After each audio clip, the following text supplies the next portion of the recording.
donner la parole à Amina Fofana. Amina, pourquoi a-t-on l'impression qu'aujourd'hui, les populations ouest-africaines n'accordent plus aucun crédit, aucune importance aux décisions, aux sanctions, aux paroles de la CEDEAO? Bachir, uniquement parce que ce n'est pas la CEDEAO des peuples, c'est une CEDEAO d'abord qui a été créée au Mali en 1975 à l'initiative du fait président Moussa Traoré qui a fait le coup d'État au digne président patriote Modibo Keïta, paix à son âme, et à l'initiative aussi du président du Nigeria. Donc la CEDEAO, c'est pourquoi notre digne Premier ministre, Dr Choguel Kokala Maïga, explique à chaque fois que la CEDEAO et le Mali, c'est comme un enfant et son père.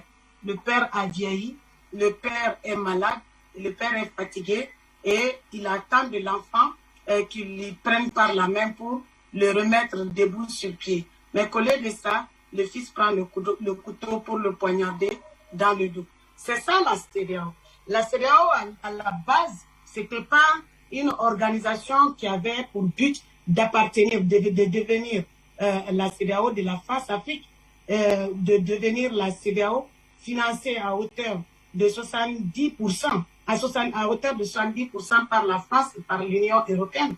Non, la CEDEAO a été créée dans l'esprit de servir les peuples africains, de faciliter, de protéger les personnes et leurs biens plus leur circulation. C'est ça la CEDEAO. Mais la CEDEAO est devenue le monstre parce que la France, elle est très forte dans la récupération de tout ce qui va dans le sens de l'émancipation des peuples africains. Donc la France a tout bonnement chassé les présidents patriotes. De toute façon, la France les a tués. Donc tout ce qui peut faire, tout ce qui peut unir l'Afrique, les Africains, la France a pour tradition de les tuer. Le dernier en date, c'est Kadhafi, et Gbagbo, le dit président Gbagbo a échappé vraiment de justesse à la France. Donc, je vais juste dire que la CEDEAO n'avait pas pour vocation d'être la CEDEAO de la France-Afrique et contre les peuples africains.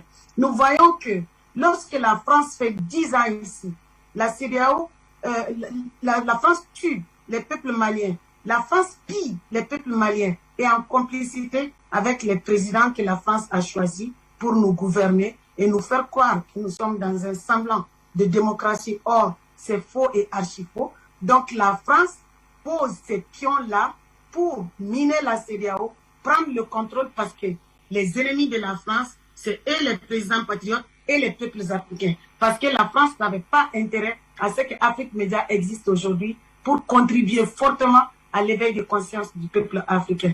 Donc, c'est ça qui n'arrange pas la France. La France a tout fait avec nos politiciens corrompus, nos politiciens france-africains, pour écarter de notre système notre système scolaire la véritable histoire de nos différents peuples. Donc, on nous a endormis avec beaucoup de fausses histoires. Donc, pour faire comme si la CEDEAO, ça dit que c'était ça le rôle de la CEDEAO, quoi. Maintenir le franc CFA, la France avec la France, nous maintenir les dictateurs en place, 3e mandat, 4e mandat, ça devient même des royaumes, les successions de père en fils, c'est des royaumes qui ne disent pas leur nom. Donc, ce que je veux dire par là, c'est que la France n'a pas intérêt à ce que les panafricains soient nombreux aujourd'hui par milliers, par millions même, par millions et par millions, grâce à l'éveil de conscience d'Afrique Média, ça n'arrange pas la France. Et ce qui n'arrange pas la France, arrange l'Afrique. C'est pour ça que j'ai l'habitude de dire que quand la France dit que c'est noir, il faut dire que c'est blanc. Quand la France, il faut savoir que c'est blanc. Quand la France dit que c'est blanc, il faut savoir que c'est noir. Donc, le peuple, les militaires patriotes burkinabés, je réitère encore ce que je leur ai dit. Ne lâchez pas Europe sous aucun prétexte parce que vous avez sauté l'étape de Bandao et de Mokhtar Ouad. Vous avez fait comme le digne président patriote directement, comme Assimi Goïta. Donc, quand vous allez lâcher Europe, les batteries de sanctions vont s'abattre sur vous. Voilà. Donc, Jean-Yves Le Drian, entre parenthèses, est devenu un vidéoman. Maintenant, on prend simplement les pop-corn, hein, on déguste ça, on le regarde dans sa vulgarité, avec Laurence Parly, y compris leur Macron. Donc, vraiment, le Niger sort aujourd'hui, effectivement, c'est ça que j'allais dire, Le Mali est sorti vendredi avec lui, en même temps que le Burkina, qui a soutenu la transition et qui a soutenu le Mali et qui a soutenu le Niger. Donc, on est sortis le même jour, tous vendredi. Le Sénégal, un grand salut au camarade Guy-Marie Sagna. Vraiment, qui est un homme, un grand panafricain, dégourdi pour la cause africaine, pour la cause panafricaine. Et d'ailleurs, j'espère qu'il va monter un jour sur Afrique Média parce que c'est un plaisir de bosser avec lui. C'est un plaisir pour Iréolo de travailler avec lui. Sans oublier le grand camarade Roland Bayala qui a déclenché les hostilités sur le terrain contre Rock dans l'association, dont le mouvement s'appelle la COPABR et qui avait été emprisonné par Rock et qui a été immédiatement relâché par les militaires dès leur prise de pouvoir avec quelques camarades. Et ceux qui propageaient les balivernes que Djendéré a été libéré, les militaires, c'est le putsch français, maintenant ne peuvent plus parler parce que le parquet militaire a sorti un communiqué officiel pour dire que le procès de Djendéré a été repoussé au mois de février, vu les événements récents. Vraiment, nous remercions le parquet militaire du Burkina Faso qui a cloué le bec à tous les gens qui racontaient n'importe quoi. Donc, je félicite l'équipe du Cameroun. D'entre Dieu, c'est ce que je voulais dire en fait, Bachir. Félicitations et félicitations aussi à l'équipe du Burkina Faso. Mais que le Burkina m'excuse, je supporte le Cameroun jusqu'au bout et j'espère que vous allez prendre la coupe. D'accord, donc je vais un peu parler à M. Léonce qui a taxé tout de suite M. Bandakani de raciste. Vraiment, M. Léonce, merci pour le bonjour et merci aussi à tous les appelants. M. Bandakani n'est pas un raciste parce que il y a le mot raciste même, c'est la France, c'est les actes de la France. Il n'y a pas pire que tuer, cambrioler un pays, tuer les gens, piller leur économie, leur imposer une monnaie nazie. S'il y a des racistes sur terre que nous combattons ici, c'est bien la France et ses amis bandits de l'Occident qui sont les pires racistes au monde et encore pire envers les Africains. Moi, j'ai partagé toujours les vidéos de M. Bandakani, les vidéos de M. Bertrand, les vidéos de Luc Michel, les vidéos de tous les panélistes. Et je suivais Afrique Média et ça m'a apporté l'éveil de conscience que j'ai aujourd'hui. Vraiment, moi, je te remercie et je remercie tout Afrique Média. Donc, voilà. Donc, voilà qui est dit, la CEDEAO, voilà. Et notre ministre des Affaires étrangères, il faut me laisser le remercier, M. Abdoulaye Diop. C'est vrai qu'il y a des dames qui ont demandé à l'épouser. Je vais lui montrer la capture. Que même si elles peuvent être 10e épouse, qu'elles acceptent. Bachir, s'il te plaît, laisse-moi finir. Donc, voilà, le dit ministre Abdoulaye Diop a donné une leçon de diplomatie à ces criminels, à ces voyous, à ces grossiers, et avec aussi le recadrage du ministre, à tous les ministres, même le Premier ministre, et puis le ministre de l'administration territoriale, M. Abdoulaye Maïga. Donc nous saluons Choguel Maïga et son gouvernement, mais surtout, comme ils sont tous sous le leadership du digne président patriote Assimi Goïta, nous le saluons. Mais je vais vous dire le nom de quelqu'un ici, M. Bachir. Bachir, mon camarade, il y a le ministre de la Défense ne parle pas beaucoup. Il est exactement comme le digne président patriote Assimi Goïta. Il s'appelle Sadio Kamara. Vraiment, c'est quelqu'un, il n'y a rien à dire, quoi. On le salue, on le bénit et que Dieu bénisse le Mali et l'Afrique. Merci. Que le Cameroun gagne la coupe. Merci. Merci Amina, merci à vous alors. Merci. Donc qu'il soit Sadio Kamara, Abdoulaye Diop, Abdoulaye Maïga, Choguel Maïga et bien sûr le digne colonel, comme vous le dites, Assimi Goïta, ils sont tous salués sur Afrique Média, la télévision panafricaine. On aura le temps d'aller vers nos téléspectateurs pour un autre tour au standard avant de revenir, monsieur, avec vous. Pour un dernier tour de table, je vois déjà Peter en attente, je vois Elokinon Ken également qui nous attend au standard. Ce sera après la parole donnée au président Bandakani. Président Bandakani, alors, je reviens vers vous. Est-ce que le coup des... Alors, vous riez, je vous vois venir. Je vais essayer d'être moins strict. Ok, voilà. Alors, ma question est de savoir, est-ce que le coup d'État aujourd'hui au Burkina symbolise l'échec de la CEDEAO en tant qu'institution qui avait pour mission de porter les aspirations des peuples?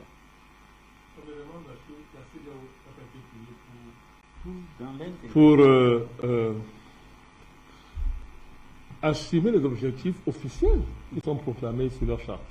Quand vous lisez la charte, mais elle est merveilleuse. Merveilleuse, merveilleuse. De très bons textes en tout cas. Oui, d'un certain point de vue. Oui. Parce qu'évidemment, l'Occident est derrière, ou des gens qui ont une certaine expérience de la géopolitique, personne ne peut croire que la CEDEAO peut faire quelque chose de bon. Oui. Ce sont des projets communautaires de, comment dire ça, de construction des marchés pour les multinationales françaises et occidentales. Donc, elles ne peuvent rien faire pour nos peuples. Mais en dehors de cet objectif-là, caché, mais quand vous lisez leur texte apparemment, vous êtes tout. Donc, la CEDEAO a été créée pour faire ce qu'elle fait là. Bloquer l'émancipation des peuples et des États du joug de l'Occident. Ça, ce sont des objectifs non dits de la CEDEAO, mais qui sont sa raison d'être. Ce sont des montages institutionnels, par exemple pour l'Union africaine, ce sont des montages institutionnels qui rentrent dans le cadre du projet occidental d'un gouvernement mondial. C'est ça. Mais bon, les Africains étaient d'une naïveté extraordinaire, comme certains ont cru naïvement à la CPI, qu'il est possible d'avoir une justice internationale. Les gens ont crié à des balivernes, des choses comme ça, alors que c'était des coups criminels pour embêter les gens. Donc, ce sont des montages institutionnels, Bachir, qui visent, n'est-ce pas, à accélérer, à faire réussir le projet d'un gouvernement mondial. C'est-à-dire cadenasser les peuples dans des institutions qui elles-mêmes sont asservies, n'est-ce pas, à un projet international qui veut détruire l'espèce humaine. C'est cela qu'il s'agit. Vous allez voir, c'est tellement sophistiqué qu'on met en avant la démocratie, mais en même temps, vous voyez que celui qui est en tête, quand vous voyez la CEDEAO, celui qui fait peur à tout le monde, c'est le rebelle terroriste de la Côte d'Ivoire. Il n'ose parler de démocratie. Vous vous rendez compte? Donc, quand M. Ouattara dit démocratie, tous les démocrates fuient. Pour qu'un truc comme Ouattara puisse dire démocratie, il faut que tous les vrais démocrates meurent. Et il va se charger de les tuer tous, évidemment, pour le compte de ses patrons. Donc, si une organisation peut laisser qu'un imposteur de ce niveau ose se présenter comme étant un démocrate, garant des acquis démocratiques, mais c'est le monde à l'envers. C'est ce qui se passe à la CEDEAO. Vous allez voir que tous les pays de la sous-région qui veulent vraiment s'émanciper, la CEDEAO va les cibler pour les détruire, pour les bloquer, les mettre sur embargo et comme ça. Mais c'est terminé. C'est fini, Bachir, c'est fini. D'ailleurs, regardez comment elle a joué. Regardez le Mali. Quand c'est le Mali, elle a violé ses traités sans aucune honte. Évidemment, parce que M. Le Drian et M. Macron étaient dans tous leurs États. Hein? Ils ont fumé, ils ont tiré l'herbe là, comme on dit au quartier, ils ont fumé la drogue, un temps, ils ont perdu tous leurs États. Ils ont fait pression. Au point, mais, moi, je suis d'accord avec la police d'antenne. Oui. Non, je suis d'accord avec vous.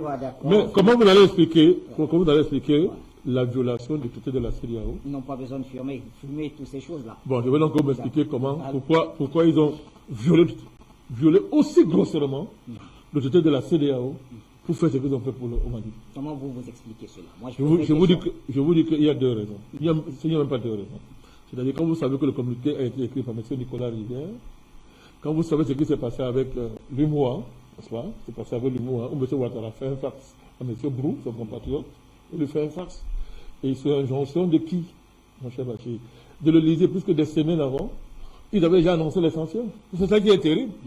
Des semaines avant, M. Macron et M. Le Drian avaient déjà annoncé l'essentiel. Pourquoi? Parce que Assimi Goïta, le colonel, n'a pas joué le jeu du fumeur de Banga, fumeur de chanvre indien. Parce qu'il faut être un fumeur de drogue, Bachir, pour vous auto-inviter dans un pays qui est un dirigeant. Vous vous auto-invitez, et après vous auto-annulez votre invitation parce que le dirigeant n'a pas applaudi comme vous vous êtes auto-invité. C'est-à-dire que pour M. Macron, M. Assimi Goïta devait applaudir. Comme il s'est auto-invité au Mali, il devait applaudir, donner les honneurs, dérouler le tapis rouge. Mais parce qu'Assimi Goïta s'est comporté comme un homme normal devait le faire, mais il allait tirer son chanvre indien, sa drogue, et est devenu fou. Et il a amené ces gens-là à violer et hontement tous les tests. Allez lire. Maintenant, regardez Burkina Faso. Par contre, au Burkina Faso, ce qu'ils ont fait, c'est un crime, hein? C'est un crime, c'est mauvais. Mais c'est au moins conforme à la lettre de leur test. Puisque le test prévoit qu'on peut suspendre l'État membre qui, d'après leur charabia là, a violé leur charabia là. Vous comprenez? Alors, expliquez-moi ça alors. Dites-moi pourquoi il y a 2 poids 2 mesures. Mais je vous réponds. La résistance la montée populaire, la montée en puissance du peuple bachir. Les vrais printemps anti-impérialistes sont en marche. Les vrais printemps anti-impérialistes, qui ne sont pas téléguidés par des forces cachées et tapées dans l'ombre, qui ne sont pas téléguidés par la CIA, par les services secrets occidentaux, pour renverser, n'est-ce pas, les dirigeants qui ne les arrangent pas, pour consolider leurs agendas géopolitiques. Voilà les vrais printemps qui ont commencé. Et ça va pas s'arrêter. Pour le Burkina Faso, c'est la peur. Ouais, mais c'est quoi? C'est la peur. Ils ont compris que, et faisons attention, et puis évidemment, le patron français a dit que si ça amuse avec Burkina Faso, ça va plutôt accélérer l'agenda. Mieux vaut, comme justement parce que j'ai dit ici que, au lieu de partir dans 6 mois, ils vont être obligés de partir dans 1 mois. Donc, ils ont préféré faire semblant, ils ont préféré le cinéma sur le Burkina Faso. Regardez, les patriotes burkinabés ont dit, on ne reçoit pas le marché d'état-major ici. On ne reçoit pas ça. Donc, analysez vraiment, les choses sont claires. La résistance populaire en marche. Les vrais printemps populaires anti-impérialistes sont en train de germer partout pour s'imposer et vont s'imposer. Ils sont en train de s'imposer, n'est-ce pas, à cette démocratie internationale. C'est de cela qu'il s'agit, mon cher Bachir. Et c'est d'autant plus merveilleux que, mais comme je le dis encore, ce sont des mouvements spontanés, entre guillemets. C'est-à-dire que, ouais, que nous on est assis ici, Bachir. Il n'y a pas de fusil, il n'y a pas de groupes armés qui se sont levés. Voilà, il n'y a rien là. C'est pacifique. Les populations vont dans la rue les mains nues. Pacifique, mon cher Bachir. Avec des pancartes et des mots d'ordre clairs. La France dehors. Pour dire aux Français, vous n'êtes pas les bienvenus ici. Parce que vous êtes des criminels, Bachir. Et la racine de ce véritable printemps anti-impérialiste, c'est quoi? Mais les populations sont fatiguées, Bachir. Regardez, prenez l'école de Burkina Faso. Prenez 3000 écoles sont fermées dans ce pays. 2500 morts, mon cher Bachir. Plus 1,5 million de déplacés. Vous voulez que la population fasse comment? Un peu fier au champ, qui emploie près de 80% de la population burkinabé. Impossible de mener leurs activités. Pourquoi? Parce que la France brûle le Burkina Faso. La France met le feu dans ce pays. Parce qu'elle veut venir coloniser le continent africain, n'est-ce pas, avec ses amis européens. Eh bien, je vais sortir la liste là, mon cher Bachir. Pareil pour le Mali. Vous voulez que Aminata Traoré, voilà une dame qui est architecte, les gens ne le savent pas. Qu'est-ce qu'elle va faire dans un pays, on ne peut pas mener cette activité, parce que les djihadistes sont partout. Si c'est vrai pour elle, imaginez donc le petit Malien. Mais la vie était impossible dans ces pays, mon cher Bachir. Mais il faut être français et occidental. Pourquoi? Qu'un tel niveau de pression va générer l'amour de l'oppresseur. Il n'y a que les Français pour penser ici. Des véritables malades mentaux. Hein? La France est dirigée par des malades mentaux, je vous dis. Ils sont des fumeurs de drogue. Parce qu'il n'y a qu'un fumeur de drogue pour croire que plus il va réprimer les gens. Voilà, vous voulez m'interrompre encore? Oui, vous le savez. Vous voulez m'interrompre encore? Fumeur de drogue, malades mentaux. Les mots sont forts, président. Bon, c'est à cause qu'il ne fumait pas longtemps. Et d'ailleurs, il continue à fumer. Mais je n'étais pas avec lui pour le savoir. Non, je peux vous le démontrer. Allez, Il y a un dossier en justice sur la drogue. M. Sarkozy. Parmi ces 12 dossiers et poussières, il y a un dossier sur la drogue. Mais, écoutez, moi je peux me tromper, mais les médecins nous disent qu'il y a des gestes qui montrent que quelqu'un est dépendant de la drogue. Bon, regardez ces présidents-là dans leurs gestes. Regardez-les. Monsieur le diable, c'est un homme normal, mon cher Bachir. Il est normal? Et donc la CEDEAO, pour vous, est en échec. Oui, échec total. Mort historique. Je ne vais pas utiliser le mot de quelqu'un parce que je ne peux pas répéter ce mot. Il est tellement ignoble pour ne pas répéter ce mot. Mort historique. Les peuples ont compris.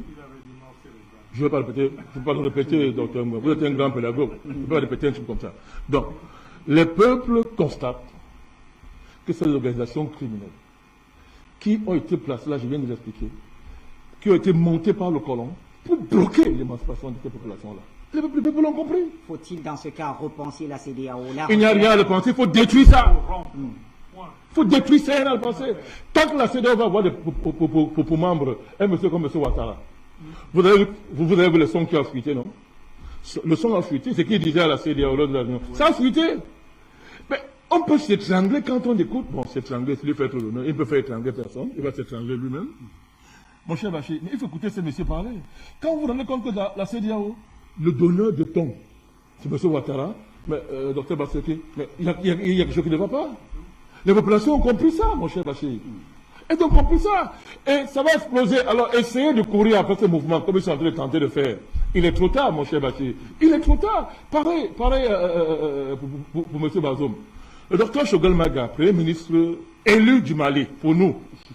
Premier ministre élu. Le président Assimi Goïta, président élu du Mali. Pour nous, Bachir, il n'y a plus de transition. Pour nous, il n'y a plus de transition. Docteur Choguel Maga, Premier ministre élu du Mali. Colonel Assimi Goïta, Premier ministre élu du Mali, président élu du Mali. Parce que la démonstration de force qu'il y a eu la semaine dernière, il y a quelques semaines au Mali, et c'est pas ça l'élection, c'est pas ce que vous appelez l'élection. Voilà. Donc, mon cher Bachir, le docteur Choguel Maga dit, je crois, hier ou avant-hier, dans une sortie, il a dit, mais que M. Bazoum fasse pareil, lui qui a été si démocratiquement élu, qu'il demande au peuple nigérien de sortir pour lui. Oui. Il a dit. Oui. C'est la seule réponse qu'il lui a apportée, mon cher Bachir. Alors, il faut réfléchir, ce propos politique du Premier ministre malien a un sens. Ça a un sens. Parce que les gens parlent de démocratie. Bazoum Niger a été élu. Il passe son temps à rappeler que je suis président, il passe son temps à être élu. Démontrant par là qu'il n'a pas été élu. Parce qu'il passe son temps à rappeler que je suis président, Mais fais sortir les gens dans la rue, mon cher Bachir. Moi, je vous ai dit, je vis ici au Cameroun. Mes aînés sont là. Est-il normal qu'un pays comme le Niger, qui est aussi immensément riche, voit tous ses meilleurs enfants aller à l'étranger pour être des cordonniers? J'ai rien contre ce métier, hein. J'ai rien contre. Mais les Nigériens ne sont pas nés pour ça, bon sang. Quand on regarde les richesses qu'a le pays, ce sont les Français qui doivent être en Afrique de cordonniers. Ce sont des Français qui devraient être cordonniers en Afrique. Je veux dire sous-cordonniers, parce que cordonnier, c'est un grand métier. Hein. Maintenant, les sous-cordonniers qui n'ont pas de formation, ce sont les Français. Pourquoi les Nigériens vont venir exercer les derniers métiers dans les pays africains, alors qu'ils sont assis sur l'or, l'uranium, le pétrole et l'eau. Bachir, parce que Paris confisque ça. Pour donner le chauffage aux Français. Parce que gratuitement, mon cher Bachir. Et vendre l'uranium du Niger sur le marché international. Et ça va continuer comme ça, Bachir. Ça va continuer comme ça. Mais voilà les racines de la colère populaire. Voilà les racines de ce printemps anti-impérialiste. Bien de voir arrêter ça. Vous savez pourquoi, Bachir? On nous le dit, et par là nous sortons. Pour arrêter ça, mon cher Bachir, il faut un changement de mentalité au niveau de l'État français. Il faut un renouvellement de l'intelligence des hommes politiques français. Alors, j'ai une question à poser. Par quelle magie ce sera possible? Par quelle magie la France aura à sa tête des hommes politiques intelligents, Bachir? Il y a une mentalité renouvelée. Par quelle magie? Depuis des siècles, ce pays n'a qu'à sa tête que des brigands, mon cher. Je dis des brigands de grands chemins. Incapables d'analyser une situation historique, la transformer en avantage et nouer des vrais partenariats avec des peuples qui ont dominé, mon cher Bachir. Je vous rappelle que c'est un des échecs les plus retentissants de l'histoire de l'humanité. Que vous ayez eu un tel cadeau et n'ayez pas été capable de transformer ça. Prenons le Mali. Mais aujourd'hui, quand vous voyez Amina Fofana, sur ce plateau, mais Bachir, regardez le gâchis de la France. Regardez le gâchis de la France. Est-ce que Mme Amina serait ici avec nous? La France a été accueillie au Mali comme des héros. Vous vous rappelez? Monsieur Hollande est arrivé, opération Serval. On lui a donné un trône. Les Africains savaient être accueillants, Bachir. On lui a donné la teranga. C'est la teranga, comment on dit chez les Sénégalais? C'est ça, non? La teranga. C'est ça, non? C'est ça? Chez les Sénégalais. Oui, l'hospitalité. La teranga. On a accueilli monsieur Hollande en héros. Le sauveur. On a fait de lui, je crois, c'était le 33e de Tombouctou. Je vous le... C'était Mais voilà! le titre de la presse. Voilà, bon cher Bachir. Dites-moi pas comment. Et moi, je vous dis, ce sont les fumeurs de drogue. Vous m'insultez. Non. Dites-moi pas comment. Dites-moi pas comment donc. Et on va chuter. Oui. Dites-moi comment. Qui en attend depuis 28 minutes. Oui, dites-moi comment on a transformé un tel engouement populaire au bout de 8 ans pour en faire aujourd'hui ce qu'ils appellent sans honte, Dr. Basileki, sentiment anti-français. Monsieur le Drian, s'il était un homme normal, se cacherait. Ben, quand il prend la drogue, il a le pouvoir de faire ce qu'il fait. Mais est-ce que M. Macron serait en train de dandiner comme de sauter partout là, hein, mon cher Bachir? Donc, vous voyez, mon cher Bachir, lorsque les gens arrivent, vous survolez le territoire des gens, sans demander leur avis. Quand on vous attrape, vous retirez votre transbordeur. Quand on vous suit, vous arrêtez la radio, mon cher Bachir. Vous transportez. Vous autorisez, vous déployez les forces spéciales sur le territoire d'un pays, sans l'accord du gouvernement, mon cher Bachir. Sans. Quand ils veulent survoler leur territoire, vous dites interdit de survoler votre territoire parce que nous faisons des manœuvres dans la nuit. Et vous prétendez lutter contre le terrorisme là? Mais quels sont ces djihadistes qu'on pourchasse dans un pays mieux que le gouvernement de ce pays, Bachir? Autrement dit, bon sang, je veux jeter par là. Excusez-moi de taper la table, c'est impoli, je m'excuse. C'est l'émotion. Bachir, excusez-moi. Comme explique pourquoi pour la France, le gouvernement qu'ils appellent de transition, c'est leur nom, est plus dangereux que les djihadistes. Quand vous écoutez la France, oui. Quand vous écoutez M. Le Drian et M. Macron parler, M. Choguel Maga, le colonel Assimi Goïta et le gouvernement malien sont plus dangereux que les terroristes. Mais parce qu'il y a un problème. Le gouvernement du Mali dit, nous voulons lutter contre le terrorisme, contre les terroristes. Donc, logiquement, main dans la main, les Français seraient les premiers à courir, tendre la main à ce gouvernement pour dire que, mais enfin, on est un interlocuteur pour en finir avec les djihadistes. Qu'est-ce qu'on voit, Bachir? Le Drian et M. Macron en veulent aux dirigeants maliens. Pourquoi? Ce sont les parrains des terroristes, et même sont des terroristes, Bachir. M. Le Drian, c'est un terroriste. En plus, fumeur de drogue. M. Macron, c'est un terroriste. Le gouvernement français, j'essaie de le chuter. Voilà. Laissez-moi chuter. Laissez-moi chuter. Le gouvernement de la France est un gouvernement terroriste, mon cher Bachir. Terroriste. Il faut un gouvernement terroriste pour se comporter comme ça contre un État qui montre un volontarisme politique aussi affirmé pour en finir avec ce qu'on appelait le fléau mondial. Bachir, il y a de quoi réfléchir sur le droit international et sur ceux qui prétendent les incarner. Très bien. Merci, Président Vandakani. Alors, beaucoup de mots forts, durs. J'espère qu'on ne va pas nous en vouloir pour ça. On a essayé de faire la police d'antenne. Il faut s'en prendre à moi, pas à vous. Voilà. Qu'on s'en prenne à moi, pas à vous. Vos propos, mais bien sûr, pas alors, vous. Voilà. On va aller au téléphone. Notre ami Peter nous appelle depuis l'Écosse. Il est en attente depuis près de 30 minutes, Peter. Voilà, 45 méditants. Merci en tout cas d'avoir patienté ainsi. J'espère qu'on n'a pas ruiné votre crédit. Vous avez la parole. Monsieur Bashir, merci beaucoup, President. Don't worry for the credit because I'm a subscriber for the net. Je veux saluer tous vos invités, Présidente Padakari, Madame Amina, Madame Linda. J'ai entendu deux voix sur le plateau de docteur que je salue également. Je vais donner mon petit point de vue sur l'observation parce que c'est un sujet très important que j'avais il y a quelques mois donné des signaux pour dire que faites attention, il y a quelque chose qui va se passer au Burkina Faso en concomitance avec ce qui s'est passé au Mali quand M. Assimi Goïta a repris les rênes. Je peux m'exprimer comme ça parce que c'est ce qu'il fallait, un repris les rênes du Mali. J'ai enquêté un peu au niveau de Quai d'Orsay. Il y a une grosse panique qui se passe parce que en fait, ce M. Macron à ses amis qui lui ont dit que M. Le Drian ne maîtrise pas, en effet, le dossier africain, contrairement à ce qu'il a fait croire, et qu'il va falloir le changer. Et Mme Parly, également, qui a fait un rapport grâce à un de ses amis personnels qui est général français et qui est actuellement dans les forces Takuba, lui a donné un faux rapport. C'est pas leur faute, hein, M. Bachir. C'est parce que, en fait, ils n'ont pas le vrai maîtrise de l'Afrique.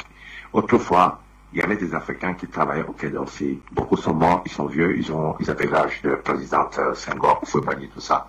Et aujourd'hui, les Africains ont pris conscience, depuis que Afrique Média a défendu M. Gbagbo, ça fait qu'ils ont refusé d'aller donner des informations confidentielles concernant les pays africains. Donc, ils sont tous perdus. Et M. Bachir, je vous donne les informations ultra confidentielles. Je peux le dire sur les antennes Afrique Média, je m'en fous parce que moi, je n'ai pas peur. Mais ce qui est important, c'est d'attirer l'attention des Africains parce que pour le Burkina, j'avais averti qui de droit et je n'ai pas été écouté. Et quand ça a été, on est passé par des personnes interposées pour me demander ce qu'il faut faire. J'ai dit, il faut simplement suivre le feuille de route. Vous comprenez? Pour revenir au problème de CEDEAO, aujourd'hui, il y a un gros quoi qui va se passer bientôt parce qu'il y aura dissolution de certains pays de la CEDEAO et ils sont en train de préparer avec le concours, je dis bien, hein, et Madame Linda peut confirmer, le concours du gouvernement actuel algérien d'une nouvelle forme de communauté interafricaine entre l'Afrique maghrébine, c'est-à-dire Algérie avec Libye, etc., et l'Afrique subsaharienne, ça c'est autre chose. Et maintenant, conseiller sur un nouveau groupement pour l'Afrique de l'Ouest. Ce ne serait plus ECOWAS, comme on le dit toujours. Et le Nigeria est partant.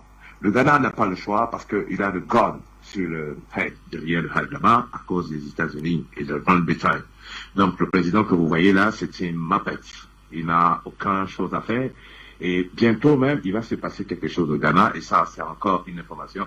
Vous allez voir, chers téléspectateurs, quand je parle de quelque chose, c'est parce que je le parle avec assurance. Pour terminer et chuter, pour donner le parole aux autres, le CEDEAO, elle est, comme on dit, coquille vide, sans cabine. Il n'y a rien dedans. C'est juste du bruit.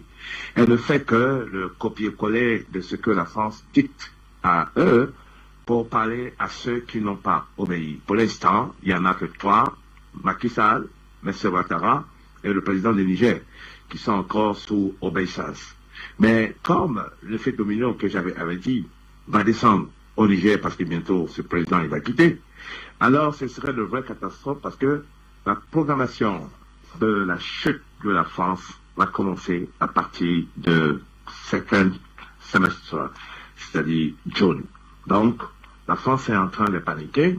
Dieu merci, on a mis la pression sur le Danemark. Ils sont partis parce qu'ils ont donné des délais de 2, 3 weeks, 4 weeks.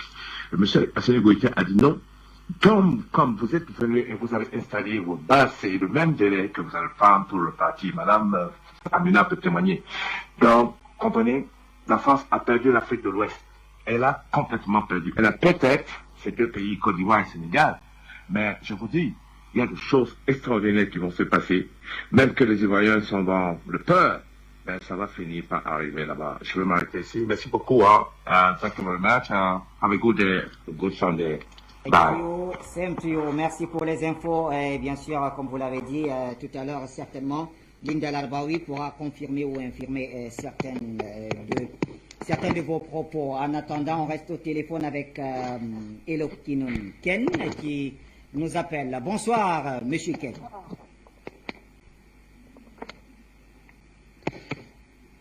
Bonsoir, cher frère Bachir Ladan.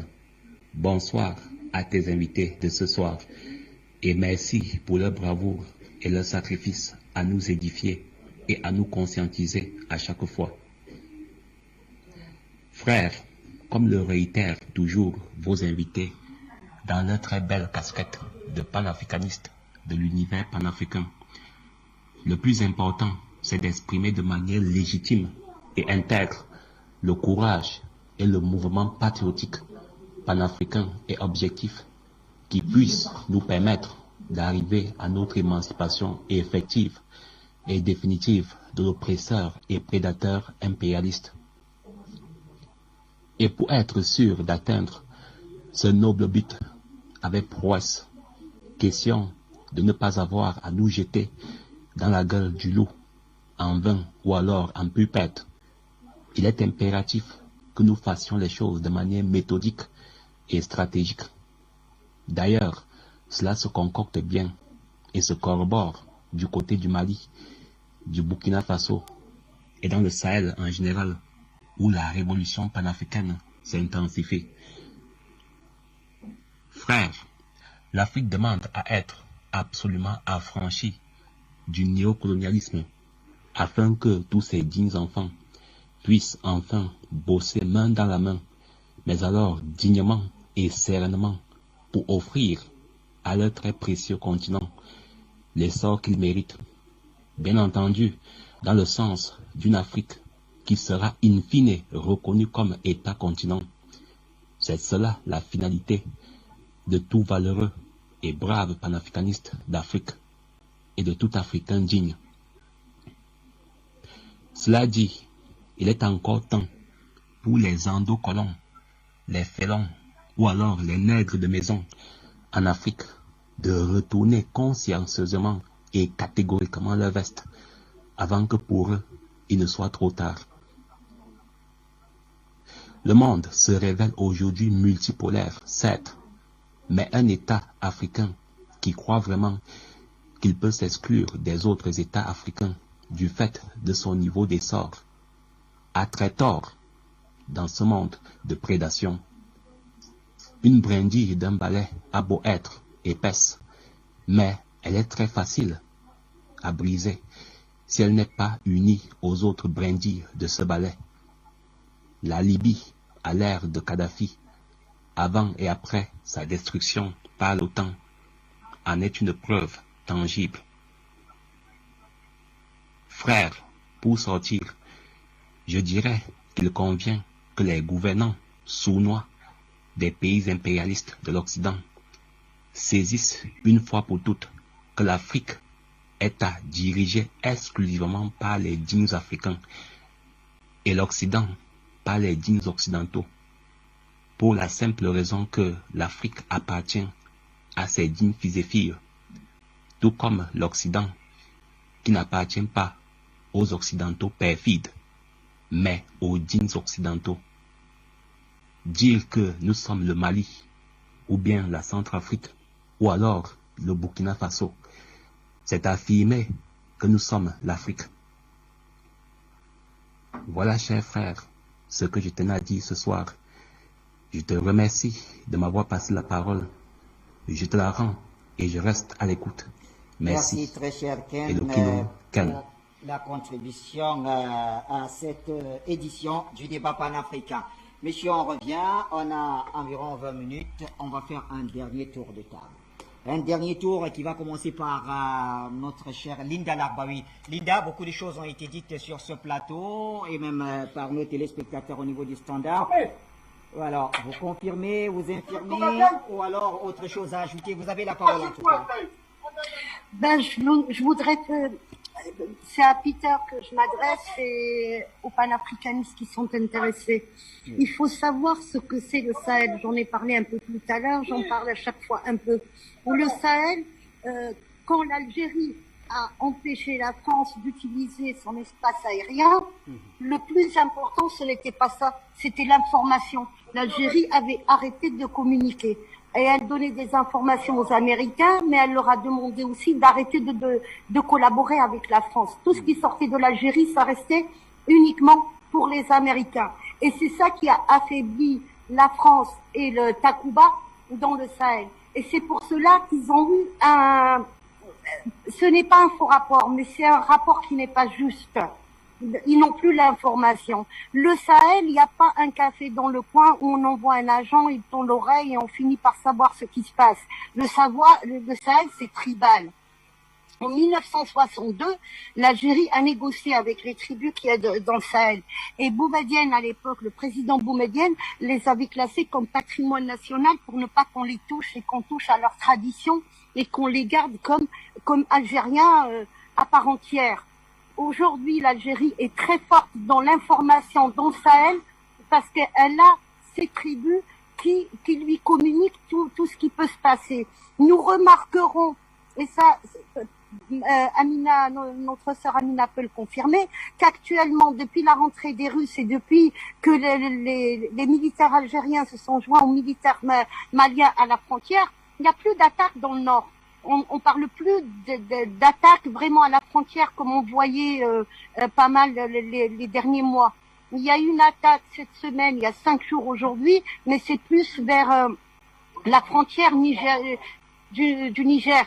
Mais vers le Mali, il n'y a pas. Tout ça parce que l'information aujourd'hui, c'est le Mali qui l'a directement. Et c'est les Russes qui l'ont directement. Et c'est ça qui a affaibli la France et qui a affaibli le Takuba, et j'espère qu'ils seront de plus en plus affaiblis et qu'ils partiront de là une fois pour toutes et qu'on s'en débarrasse une fois pour toutes. Celui qui veut travailler avec les Africains, il faut qu'il ait une autre considération aux Africains.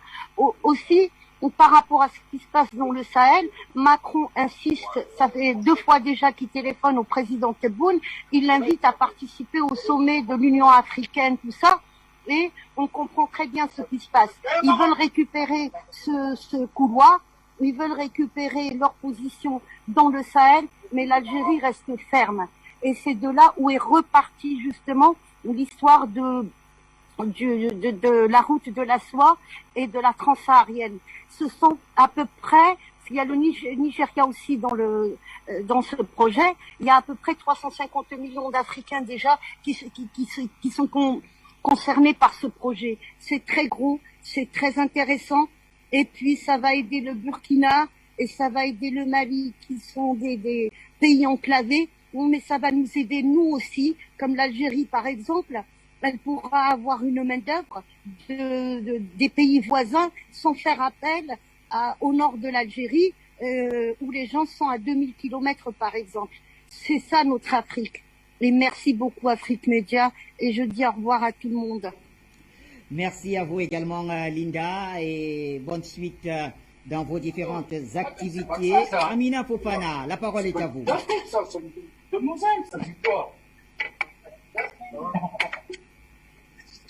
Oui, Bachir. Oui, Amina. Vous avez la Madame parole. Linda, veuillez fermer votre micro, s'il vous plaît. Il y a du bruit. Merci beaucoup. Ouais. Je vais confirmer ce que Madame Linda vient de dire. Je salue Monsieur Peter. Il y a une partie aussi qu'il a adressée à moi, c'est juste. Je vais ajouter quelque chose à ce que Monsieur Badakani a dit, parce qu'en effet, quand François Hollande est venu ici en 2013, les Africains, les Maliens l'ont applaudi, et il a fait un discours vraiment hypocrite.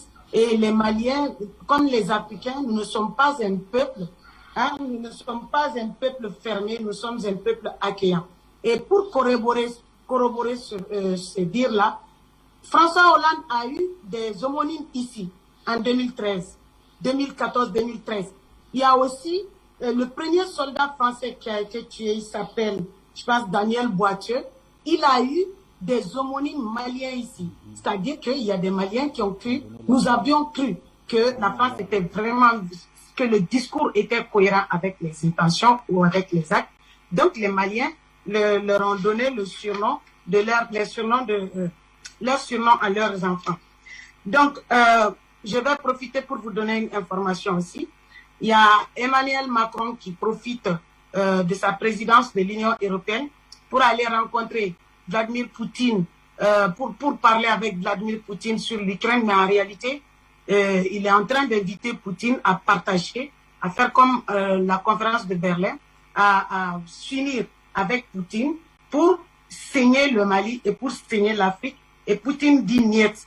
Ici, du côté du Mali, ces téléphones ne sont toujours pas décrochés, ni lui, ni qui que ce soit. Donc, attendez, comme j'ai pris des notes, quoi, voilà. Quand il y a là, nous observons que l'armée malienne est surarmée et suréquipée grâce à sa coopération avec la Russie. Donc, les terroristes, aujourd'hui, bon, quand la Russie a commencé ses opérations avec le Mali, au bout d'un mois, l'armée malienne et la Russie et l'armée russe ont conquis plus de 550 villages qui étaient occupés par les terroristes. Et aussi, ils ont organisé les retours de nos, j'ai noté ça quelque part, bon, j'ai pas eu le temps de voir, les retours de nos déplacés sur place, et c'est filmé en direct, les réfugiés, les déplacés internes. Donc, ils sont en train de retourner chez eux. Ça passe à la télé, ça passe sur Facebook, ça passe partout. Mais la France ne parle pas de ça. Et quand Macron négocie en douce avec Poutine pour dire que il parle du problème ukrainien, Macron s'en fiche. Macron, c'est l'Afrique qui l'intéresse. On ne voit pas les médias mensonges bavarder sur ça. Non. Mais en réalité, c'est ça qui se passe. Et comme Macron, comme disent les Ivoiriens, se tape poteau, donc quand Macron, ça n'aboutit pas, ce qu'il cherche, donc les médias mensonges la ferment et se taisent. C'est ça les médias de la France. C'est ça la face sombre de la France, mais ces faces sombres sont multiples et nombreuses. Et donc, quand la France est venue faire 10 ans ici, elle a détruit, elle n'a rien construit, elle a détruit 250 villages calcinés, brûlés, les gens, les bétails, pour venir faire des recherches et implanter leur multinationale criminelle ou leur soi-disant partenaire de Takuba ou Barkhane. Tous mercenaires. Donc, la France a détruit 250 villages. La Russie a déposé ces terroristes un peu partout au Mali. Donc, ces terroristes étaient en train de prendre d'autres villages en otage. Et comme ma soeur Linda Lavaoui l'a dit, on n'entend plus les attaques des camps. Et dans l'accord de défense, c'était prévu dedans que quand les terroristes de la France attaquent un camp militaire malien, les Maliens n'ont pas le droit de le poursuivre. Et aujourd'hui, tellement que les forces armées maliennes, les FAMA et la Russie sont en train de faire mal aux terroristes de la France, vous savez là où ils vont se réfugier? Dans le camp, dans la base militaire de Gossi, dans la base militaire de la France et de Barkhane, dans la base militaire de Barkhane à Gao.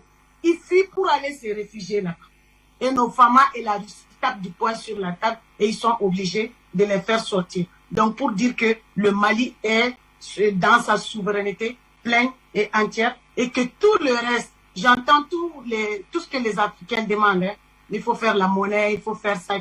Les choses arrivent doucement, doucement. Donc l'urgence aujourd'hui, c'est de faire dégager, c'est de récupérer notre pleine souveraineté, mais c'est de dégager Barkhane et dégager Takuba, dégager l'amunissement. Et ça, c'est tout de suite là, au mois de février. Ça fait longtemps que j'insiste là-dessus. Ça fait 6 mois que je le dis. Donc la France va partir au mois de février. Et je vais ajouter quelque chose.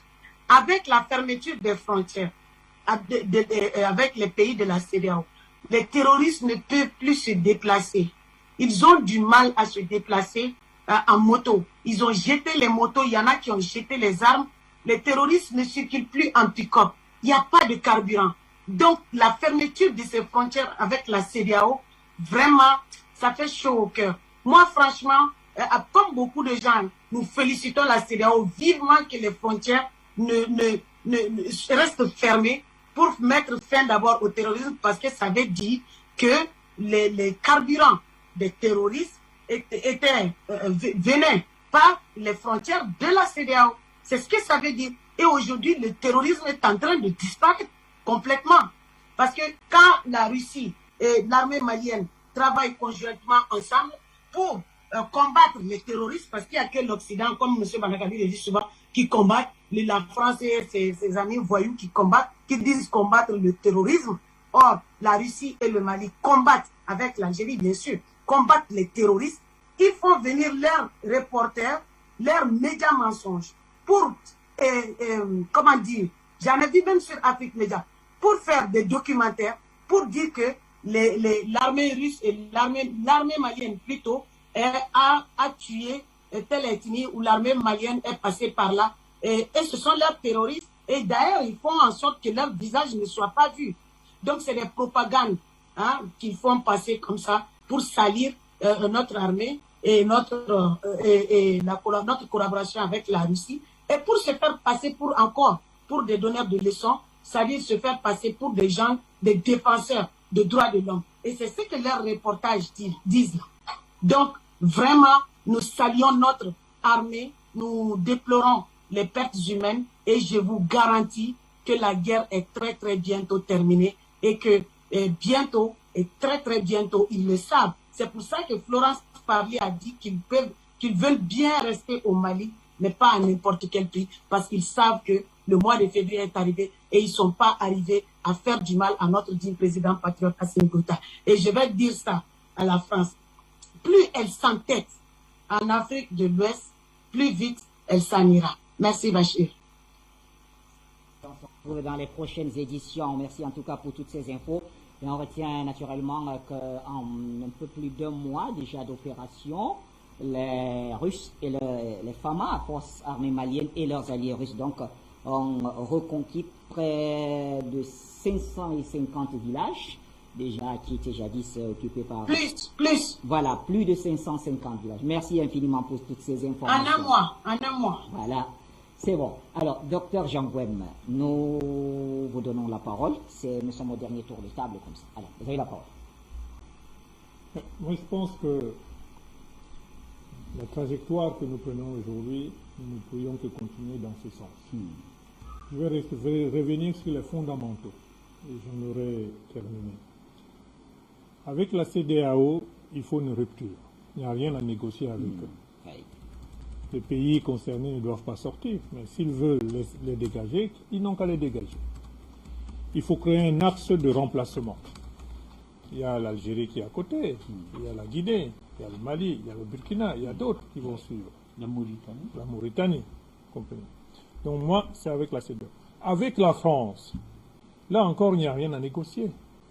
Il faut que les armées françaises, d'elles-mêmes, comme on l'a vécu dernièrement à l'Afghanistan, on a vu une armée la plus puissante du monde, me semble-t-il, partir d'elle-même avec des avions et leurs militaires laissant derrière des hélicoptères et tout le reste. Et il faut que l'armée française parte. Vous comprenez? Moi, je ne parle même pas l'armée européenne, occidentale, c'est l'armée française. Oui. C'est elle qui manipule tout cela. Il faut que nos peuples continuent à porter de très haut la légitimité de leur gouvernement. Nous n'avons pas d'autre choix aujourd'hui. En fait, nous sommes à un point de non-retour. S'il faut que les gens manifestent tous les jours, il faut qu'ils le fassent. Nous n'avons pas le choix. Il faut qu'ils soutiennent. Parce que de toute façon, s'ils ne le faisaient pas, mais nous connaissons ces Français ou ces Occidentaux, comment ils agissent. Ils sont capables de défaire et de faire ce qu'ils veulent. On a vu ce qui s'est passé au Tchad récemment. Donc, ils ne peuvent pas y arriver à leurs objectifs si les peuples sont toujours debout et y veillent. Et si ces peuples continuent à soutenir, je dirais, le gouvernement actuel. Donc, moi, je pense que c'est le prix à payer. Il est bien évident que, comme disait Churchill pendant la Seconde Guerre mondiale, il y aura des larmes et du sang. Mais il y en aura, c'est le prix. La Chine, elle est là aujourd'hui parce qu'ils ont eu à payer un prix. L'Inde est là aujourd'hui parce que l'Inde a eu à payer un prix. Vous comprenez? Un prix terrible même. C'est-à-dire que quand vous combattez un impérialisme alors que vous n'avez même pas d'armes, la non-violence, et même ils ont même réussi à diviser la Grande Inde, qui est aujourd'hui d'un côté le Pakistan et d'autres. Donc, voyez-vous que par tous les moyens, ils vont essayer de diviser, ils vont essayer par tous les moyens de déstabiliser. Donc, il faut créer des conditions telles qu'on doit les chasser. Il n'y a pas d'autre solution. Et pour les chasser, nos peuples doivent être veillés en permanence. Très bien. Veille des peuples en permanence. Merci, docteur Wem. Président Bandakani, c'est à vous. Ensuite, on va conclure par vous, docteur Bassilik. Achille, Oui. vous savez avec qui M. Hollande a signé les accords permettant l'arrivée au Mali de l'opération Seva? Vous voulez que je vous rappelle? Rappelez-nous. Djokunda Saoré. C'était un gouvernement de transition. Oui.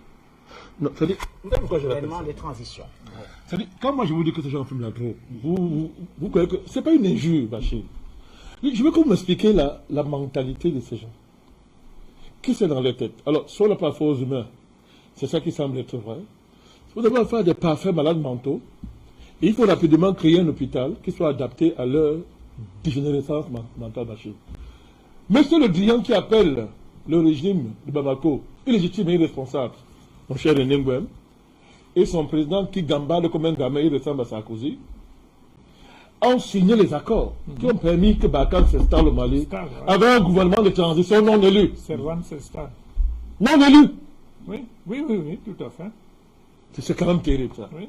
Alors, soit ils ne considèrent pas les Africains comme des êtres humains, et c'est ce qui est vrai, c'est qu'il y a la preuve vachée qu'eux-mêmes ne sont pas des humains. Et on comprend un tel niveau de déchéance mentale et morale. On comprend un tel niveau d'abaissement, mon cher Bachir. De Gaulle a dirigé la France 12 ans sans être élu au suffrage universel. Pire encore, il est arrivé au pouvoir en 1958 par une opération aéroportée depuis l'Algérie. Un coup d'État. Un coup d'État. De Gaulle était opération aéroportée depuis l'Algérie. Je l'ai dit ici, Mitterrand a écrit pour dire le coup d'État permanent, il s'adresse à qui? À De Gaulle. C'est même pour cela que ceux qui l'amènent de l'Algérie en France, ceux-là même, comme De Gaulle va dire, maintenant, je vais négocier avec l'Algérie, ceux-là vont essayer de l'assassiner. Nous sommes en 1965. C'est ce qu'on appelle les militaires, lui les appelle un carteron de généraux. Oui. Très bien, Bachir. Vous voyez? C'est-à-dire, il faut qu'on dise ça. Pour que vous compreniez pourquoi je m'en prends, je vais exposer la mentalité de ces gens qui ont affaire. Si vous connaissez pas que vous avez affaire, c'est cynique. vous vous trompez. Ces gens ne sont pas les personnes avec qui on parle. Le diable n'est pas quelqu'un de normal avec qui on peut parler. C'est un criminel endurci. C'est-à-dire, c'est un mafieux endurci, mon cher Bachir. Parce qu'il faut être de cette engeance pour se comporter comme ça. Oubliez ce genre de choses. Vous avez signé un accord qui permet de vous installer avec un mouvement de transition non élu, sans avoir un problème. Parce que ce gouvernement semblait vous comprendre. Aujourd'hui, vous traitez d'illégitime et d'irresponsable un gouvernement de même type qui vous demande de faire simplement ce à quoi vous êtes engagé. Mon cher Bachir. De même type, comme disait le docteur Bachelet.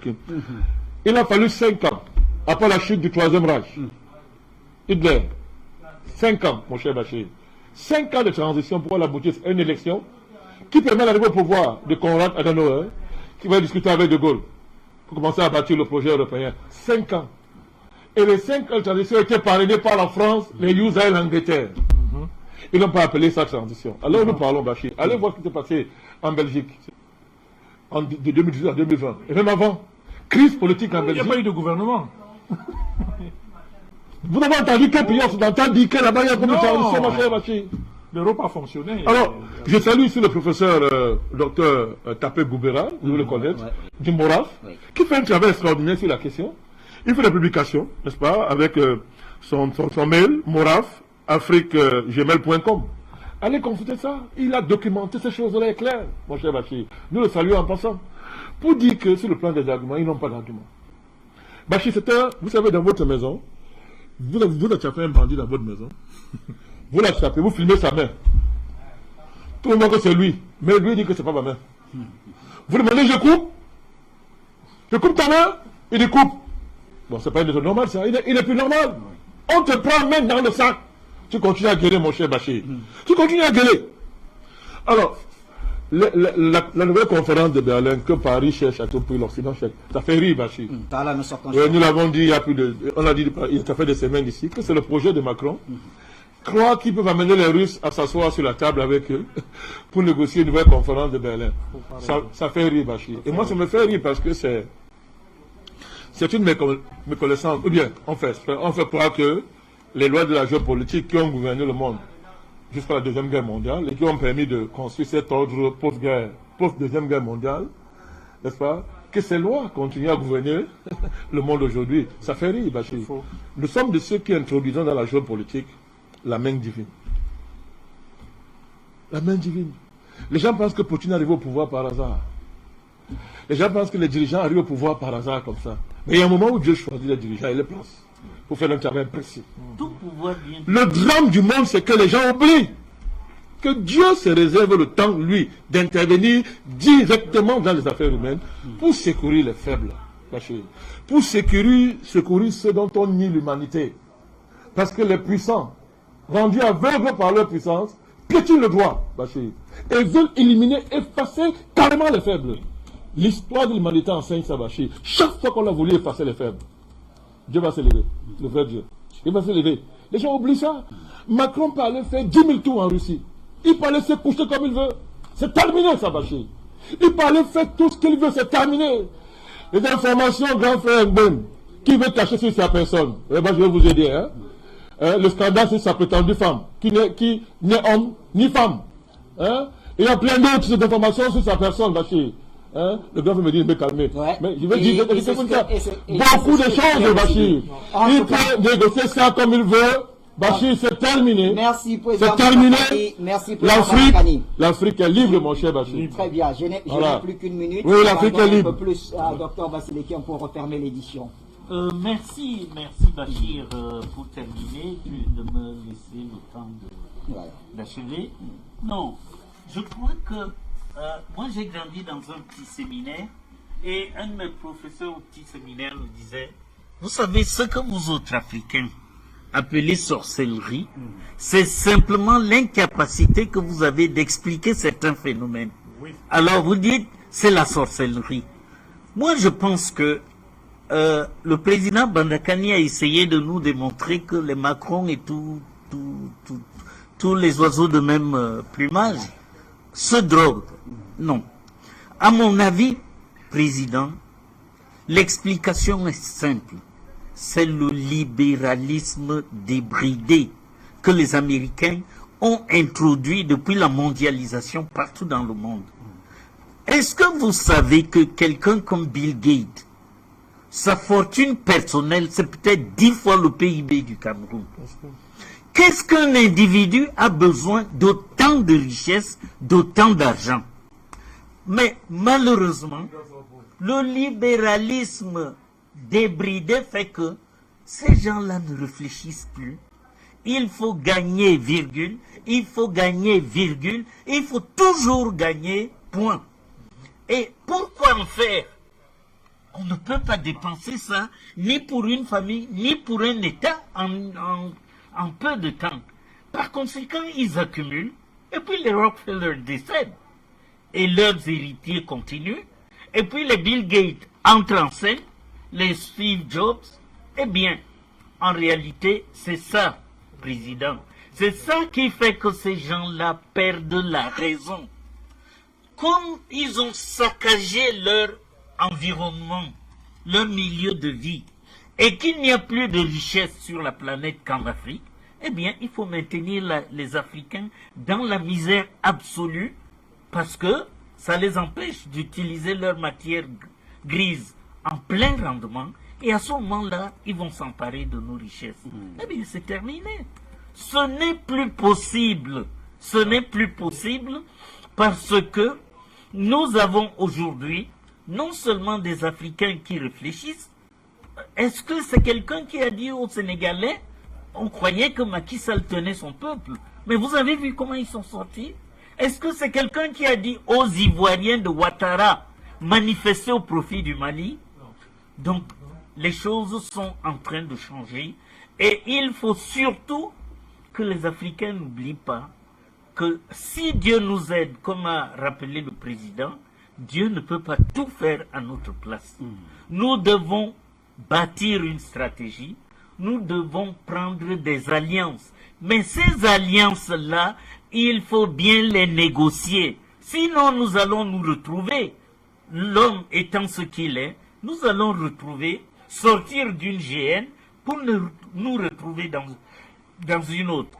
Je prends un exemple. Vous voyez, les Chinois, ce sont nos amis, ils nous aident. La plupart des grands chantiers aujourd'hui au Cameroun, le port en eau profonde, tous les autoroutes et tout ce qu'il y a, les barrages hydroélectriques, c'est les Chinois. Mais voyez comment ils traitent les Camerounais dans leurs chantiers, dans leurs entreprises, avec mépris, jusqu'à pouvoir gifler quelqu'un qui n'a pas obéi rapidement. Ceux qui sont en train de préparer l'Afrique de demain doivent comprendre qu'il s'agit de négocier d'égal à égal. Quand nous avons négocié avec l'Occident, vous savez, le malheur de l'humanité, c'est l'Occident, avec cette histoire du libéralisme débridé, il faut qu'on s'enrichisse sans fin. Mais aujourd'hui, que nous avons des Africains capables de réfléchir de grâce, en négociant avec nos nouveaux alliés, il est important que nous puissions préserver nos intérêts, parce que de toute manière, mais il faut que nous ne perdions pas de vue que si la France est plus ou moins concernée dans l'avenir de demain, ça veut dire qu'on va retomber dans les malheurs. On n'a pas l'impression que ces pays-là, ces gens-là, les équipes dirigeantes de l'Occident actuel, qui sont prêts à changer un iota dans leur conception du monde. Regardez, il y a en ce moment des élections présidentielles qui se préparent en France. Il y a un candidat qui a déclaré que son programme à lui, c'est limiter les naissances en Afrique. Vous voyez, tu veux être président de la France, et c'est le nombre de naissances en Afrique qui te préoccupe. Ces gens-là ont vraiment perdu le nord. Pas parce que, comme dit le président, mais la drogue, c'est le goût de la pain. C'est la pain, le goût du pain. La rapine, malheureusement, c'est ça qui tue le monde. Je vous assure que le jour où l'Occident va s'effondrer, le bonheur reviendra dans l'humanité. Merci, Dr Basileka, Dr Jean Gouem, président Bandakani, Amina Fofana, Linda Larbaoui et Luc Michel. Alors, je voudrais bien terminer par une note un peu souriante. C'est un message de Suleiman Traoré. Ça n'a rien à voir avec la politique ou la géopolitique. Mais il dit, s'il vous plaît, mes frères camerounais, laissez-nous, les Burkinabés, remporter cette coupe-là. Vous avez 5 étoiles sur votre maillot. Laissez-nous au moins une de ces étoiles. Voilà, Suleiman Traoré, votre message, je l'ai lu. Compromis. Et je voudrais, pourquoi pas, saluer un autre de nos Camerounais qui nous fait savoir qu'il nous suit depuis la ville de Santa, dans le nord-ouest du Cameroun. Bien sûr, Aboubakar Suleiman qui nous suit de ce côté-là.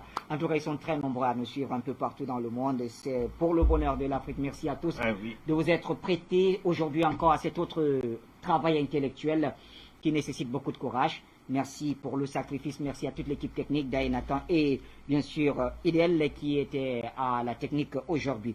On se retrouve donc très bientôt sur les antennes d'Afrique Média. Bonne suite des programmes.